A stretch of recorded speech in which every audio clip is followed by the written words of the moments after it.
اس لیے اس کو زبر کہتے ہیں۔ عربی میں زبر کو فتح کہتے ہیں، اور جس حرف پر زبر ہوتا ہے اس کو مفتوح کہتے ہیں، جیسے اسلم، سلطنت، مرکز۔ اسلم میں حمزہ پر اور اسی طریقے سے لام پر زبر ہے، سلطنت سین، تا، نون ان تینوں پر زبر ہے، مرکز میں میم اور کاف پر زبر ہے۔ زیر کے معنی ہے نیچے، چونکہ یہ ترچھی لکیر کسی بھی لفظ میں حروف کے نیچے لگتی ہے اس لیے اس کو زیر کہتے ہیں۔ عربی میں اس کو کسرہ کہتے ہیں، اور جس حرف کے نیچے زیر ہوتی ہے اسے مکسور یا مکسورہ کہتے ہیں، جیسے دل، گن، مسکین۔ دل میں دال اور گن میں گاف اور مسکین میں میم، ان تینوں حرفوں پر زیر ہے۔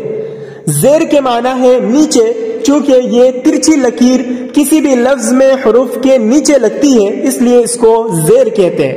عربی میں اس کو کسرہ کہتے ہیں، اور جس حرف کے نیچے زیر ہوتی ہے اسے مکسور یا مکسورہ کہتے ہیں، جیسے دل میں دال، گن میں گاف، مسکین میں میم۔ پیش، جس حرف پر یہ نشانی ہوتی ہے یعنی نو کی طرح بنی ہوئی نشانی ہوتی ہے، اس کو ادا کرتے وقت زبان آگے ہوتی ہوئی معلوم ہوتی ہے اس لیے اس کو پیش کہتے ہیں۔ مثلا چپ، بلبل، گل، اس میں چا، بلبل میں دونوں با، گل میں گاف، ان تینوں پر پیش ہے۔ پیش، جس حرف پر نائن کی طرح نشان ہوتا ہے اوپر کی جانب، یہ نشانی اس کو ادا کرتے وقت زبان آگے ہوتی ہوئی معلوم ہوتی ہے اس لیے اس کو پیش کہتے ہیں۔ مثلا چپ میں چا، بلبل میں با، گل میں گاف۔ جزم کا دوسرا نام سکون ہے، اور پیش کو ضمہ کہتے ہیں۔ عربی میں پیش کو ضمہ کہتے ہیں۔ جزم کا دوسرا نام سکون ہے، جس حرف پر جزم ہو اس میں حرکت نہیں ہوتی بلکہ اس سے پہلے والا حرف اپنے اعراب کے مطابق اس کے ساتھ جڑ جاتا ہے، جیسے مزدور، اس میں زا، برباد، اس میں با کے بعد را، فرصت، اس میں را، مقصد، اس میں قاف اور دال، عامل، اس میں لام، اور ان الفاظ میں زا، را، تا، قاف، دال، لام ان سب پر جزم ہے۔ جزم کا دوسرا نام سکون ہے، جس حرف پر جزم ہے اس میں حرکت نہیں ہوتی بلکہ اس سے پہلے والا حرف اپنے اعراب کے مطابق اس کے ساتھ جڑ جاتا ہے اور وہیں پر آواز بند ہو جاتی ہے، جیسے مزدور، زا پر آواز رک گئی، برباد، فرصت، مقصد، عامل، مزدور میں زا، برباد میں با کے بعد را، فرصت را، مقصد اس میں قاف اور دال، عامل اس میں لام۔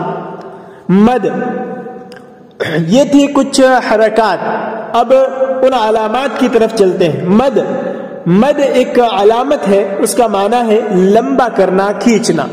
جس الف پر مد ہو اس سے دگنی آواز نکلتی ہے، یعنی وہ لمبا کر کے پڑھا جاتا ہے۔ مثلا آ، اس لیے اس کو الف ممدودہ کہتے ہیں، جیسے عام، آثار، آلہ وغیرہ۔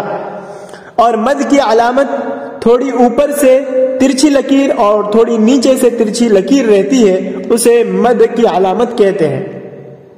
جس طرح زبر کی علامت ترچھی ہوتی ہے اسی طریقے سے اس کی بھی لکیر اوپر تھوڑی سی مڑی ہوئی اور نیچے تھوڑی سی مڑی ہوئی ہوتی ہے، اس علامت کو مد کہتے ہیں۔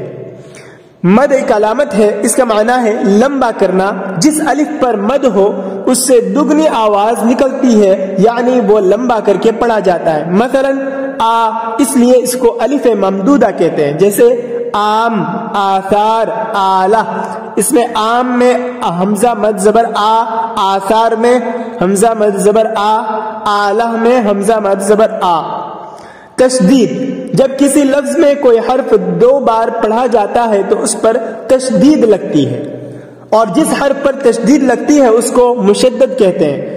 حرف مشدد پہلی بار ساکن اور دوسری بار متحرک پڑھا جاتا ہے، مثلا ذرہ، ملت، کفار وغیرہ۔ اس کی علامت سین کے اوپر کا جو شوشہ ہے وہ 3 شوشہ برابر چھوٹا سا کاٹ دیا جائے، یعنی سین کا سر کاٹ دیا جائے تو وہ علامت بن جاتی ہے تشدید کی۔ 3 برابر درجے کے شوشے ایک ساتھ۔ تشدید جب کسی لفظ میں کوئی حرف 2 بار پڑھا جاتا ہے تو اس پر تشدید لگتی ہے، اور جس حرف پر تشدید لگتی ہے اس کو مشدد کہتے ہیں۔ حرف مشدد پہلی بار ساکن اور دوسری بار متحرک پڑھا جاتا ہے، جیسے ذر پہلی مرتبہ ساکن اور رہ اور دوسری مرتبہ متحرک پڑھا گیا۔ ملت، مل ساکن پھر لت، کفار، کفار، اس طریقے سے پہلی مرتبہ ساکن اور دوسری مرتبہ متحرک پڑھا گیا۔ تنوین، کسی لفظ کا آخری حرف نون نہ ہونے کے باوجود نون کی آواز دے تو اس پر تنوین کی علامت لگاتے ہیں، جیسے مجبوراً، اتفاقاً، مثلاً وغیرہ۔ ان تمام میں علامت لگاتے وقت ایک الف بڑھا دیتے ہیں اور اس پر یہ علامت لگا دی جاتی ہے۔ کسی لفظ کا آخری حرف نون نہ ہونے کے باوجود نون کی آواز دے تو اس پر تنوین کی علامت لگاتے ہیں، جیسے مجبوراً، اتفاقاً، مثلاً وغیرہ۔ تو اس میں رن میں حمزہ لگا دیا گیا، الف آخر میں لگا دیا گیا اور اس پر تنوین لگا دی گئی۔ اتفاقاً میں اتفاق کے بعد الف لگا دیا گیا اور اس کے بعد اس پر تنوین لگا دی گئی۔ مثلاً میں لام الف اور اس پر دو زبر کی تنوین لگا دی گئی۔ اعراب اور علامتوں کے علاوہ چند اصطلاحات ہیں جن کا استعمال بطور اعراب ہوتا ہے یا جن کے استعمال سے الفاظ کے تلفظ میں کچھ تبدیلی آتی ہے۔ آئیے اسے ہم جانتے ہیں۔ اس میں سر فہرست الف مقصورہ۔ مقصورہ کے معنی ہے کم کیا ہوا یا چھوٹا کیا گیا۔ الف مقصورہ، مقصورہ کے معنی ہے کم کیا ہوا یا چھوٹا کیا گیا۔ جس حرف کے اوپر چھوٹا سا الف کا نشان لگا دیا جاتا ہے اور وہ الف کی آواز دیتا ہے اس الف کو الف مقصورہ کہتے ہیں۔ جس حرف کے اوپر چھوٹا سا الف کا نشان لگا دیا جاتا ہے، جیسے کھڑا زبر لگا دیا جاتا ہے اور وہ الف کی آواز دیتا ہے، اس الف کو الف مقصورہ کہتے ہیں، جیسے اعلا۔ اس میں لام پر کھڑا زبر لگا دیا گیا اور لکھا گیا اعلا۔ فتوا، اس میں واو پر کھڑا زبر لگا دیا گیا اور یا بطور علامت لا دی گئی۔ مصطفیٰ، اس میں اخیر میں یا لا دی گئی اور اس پر کھڑا زبر لگا دیا گیا۔ تو اس کو مثالوں سے سمجھا جا سکتا ہے۔ ہائے ملفوظی، ہائے ملفوظی اس ہا کو کہتے ہیں جو صاف طور پر پڑھی جائے۔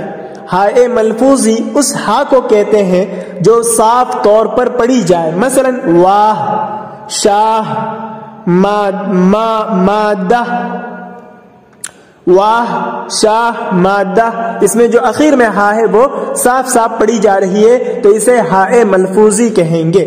ہائے خفی اس ہا کو کہتے ہیں جو صاف طور پر پڑھنے میں نہ آئے اور صرف اپنے سے پہلے کی حرکت کو ظاہر کرے۔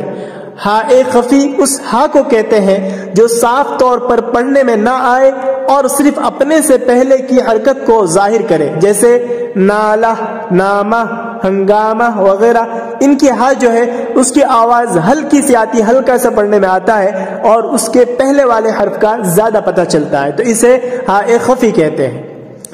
واو معروف، واو معروف اس واو کو کہتے ہیں جو پیش کے ساتھ پڑھا جائے، جیسے نور، حور، منظور وغیرہ۔ واو معروف اس واو کو کہتے ہیں جو پیش کے ساتھ پڑھا جائے، جیسے نور، حور، منظور وغیرہ۔ واو مجہول وہ واو ہے جس کے پہلے پیش نہ ہو، وہ صرف واو کی آواز کے ساتھ پڑھا جائے، جیسے شور، زور، مور وغیرہ کی واو۔ واو مجہول وہ واو ہے جس کے پہلے پیش نہ ہو، وہ صرف واو کی آواز کے ساتھ پڑھا جائے، جیسے شور، زور، مور وغیرہ کی واو۔ واو معدولہ، واو معدولہ اس واو کو کہتے ہیں جو لکھنے میں آئے مگر پڑھی نہ جائے، جیسے خواب، درخواست، خواہش وغیرہ کی واو۔ واو معدولہ اس واو کو کہتے ہیں جو لکھنے میں تو آئے مگر پڑھی نہ جائے، جیسے خواب، درخواست، خواہش وغیرہ۔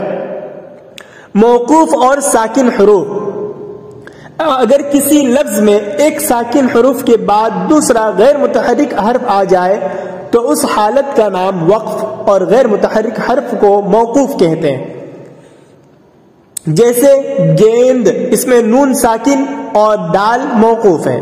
موقوف اور ساکن حروف، اگر کسی لفظ میں ایک ساکن حرف کے بعد دوسرا غیر متحرک حرف آ جائے تو اس حالت کا نام وقف اور غیر متحرک حرف کو موقوف کہتے ہیں. جیسے گیند، اس میں نون ساکن گیند اور دال موقوف گیند.